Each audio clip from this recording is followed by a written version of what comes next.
how to get Robux with Microsoft Rewards.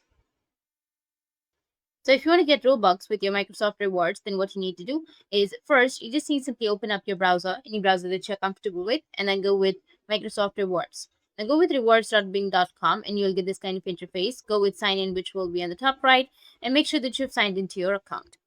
Tap on go to dashboard and you'll get this kind of interface.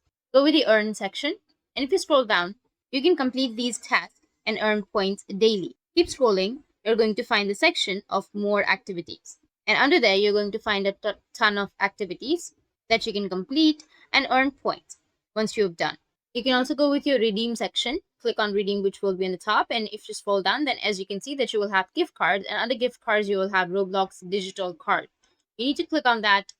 So you'll need some points to get the Robux right here, which is you'll have 800 Robux and 1000 Robux. So if you want to redeem this, then you need to have some points, which is 25 or something. Once you have these 25 points, like Microsoft reward points, you can click on redeem now right here, and you'll be able to redeem those 800 Robux. That's how you can get Robux with Microsoft Rewards. And if you found this video helpful, hit the subscribe button, and thanks for watching.